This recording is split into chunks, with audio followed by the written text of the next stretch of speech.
Ma'am আপনার order. কোয়েল? কি হলো দাদা? না ম্যাডাম কিছু না, এই নিন ম্যাডাম আপনার অর্ডার। ঠিক আছে দাদা। আচ্ছা ম্যাডাম বলছি ওই আমার না ফোনটা সুইচ অফ হয়ে গেছে, তো 10 মিনিট আপনার ঘরে চার্জে বসিয়ে দেবো। ঠিক আছে, আসুন ভেতরে। Thank you.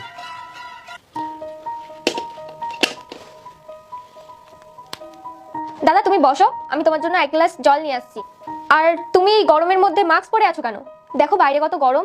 না বোন, জলের কোনো দরকার নেই, আর 10 মিনিটেরই তো ব্যাপার, আর মাস্ক পরে পরে অভ্যাস হয়ে গেছে। আচ্ছা বলছি একটা কথা জিজ্ঞাসা করতে পারি? হুম। আপনার হাতে এই ব্যান্ডেড করা, তারপর মুখে এইসব দাগ, এগুলো কি করে হয়েছে? কিছু না দাদা। আপনি আপনি আমাকে বলতে পারেন, কে জানে আমি আপনার কোনো সাহায্য করতে পারি। দাদা নিজেরই কিছু ভুল ছিল, এই জন্য আজ পর্যন্ত এখনো পস্তাচ্ছি। মানে এটাই, আমি না প্রেম করে বিয়ে করেছিলাম, বাড়ির কথা অমান্য করে। আর তারপর? বাড়িতে বলেছিলাম মা বাবা দাদাকে, কারো ছেলেটা পছন্দ হয়নি। ওরা হয়তো বুঝে গেছিল ছেলেটা আমার জন্য ঠিক না, তারপর ওরা ঠিক করে নিয়েছিল ওই ছেলেটার সাথে আমাকে বিয়ে দেবে না। তারপরে আমি ছেলেটার সাথে বিয়ে করে এখানে পালিয়ে এসেছি। তারপর তোমার এরকম অবস্থা কি করে হলো? এই এতগুলো দাগ মুখে, এই হাতে ব্যান্ডেড। প্রথম তো সবই ঠিক ছিল, কিন্তু ও এখন আমাকে খুব মারে, আমার ওপর তো খুবই চেল্লায়, আর যদি কোনো ছোটখাটো ভুল করি না। ম্যাডাম কেঁদো না, আগে তুমি এইটা বলো যে তুমি তোমার বাড়ির লোকের সাথে কোনো কন্ট্যাক্ট করোনি? দাদা আমি কোন মুখে ওদের সাথে কথা বলবো? আমি তো ওদের মান সম্মান সব নষ্ট করে এখানে এসেছি। বোন একটা কথা বলবো, মা বাবা নিজের বাচ্চার উপর যতই রাগ করুক, কিন্তু সারা জীবন রাগ করে থাকতে পারে না। তুমি তো একবার ট্রাই তো করতে পারতে।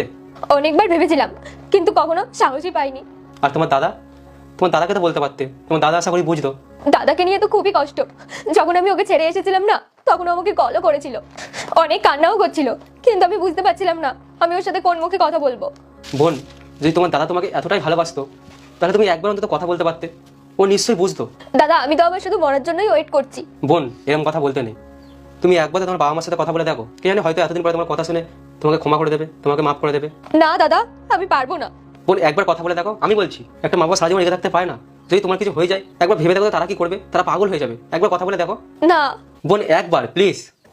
হ্যালো বাবা, প্লিজ আমাকে ক্ষমা করে দাও, আমি না ভুল করেছি, সেই ভুলের মাসুল এখন আমাকে দিতে হচ্ছে।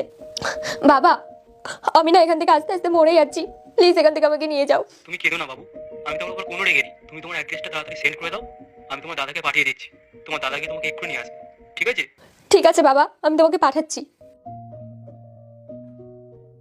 থ্যাংক ইউ সো মাচ দাদা। দাদা তুমি নিজেও জানো না তুমি আমার জন্য কি করেছো, তুমি আমার কাছে উপরওয়ালার রূপ হয়ে এসছো। হ্যালো বাবা। হ্যাঁ আমি এক্ষুনি আসছি, আমি এক্ষুনি বোনকে নিয়ে আসছি। দাদা। বোন আমি তোকে প্রথমেই ক্ষমা করে দিয়েছি, তোর যখন এই অবস্থায় দেখেছি আমি তখনই তোকে ক্ষমা করে দিয়েছি। আমি তোকে আর এক মুহূর্ত থেকে রাখবো না, তুই চ। আর ওর কি ব্যবস্থা করতে আমি পরে দেখে নিচ্ছি, তুই চ। অনেক সময় আমরা আমাদের বাবা মার কথা শুনি না, মনে রাখবে। আর যাই হোক আমাদের বাবা মা কিন্তু আমাদের কখনোই খারাপ চায় না।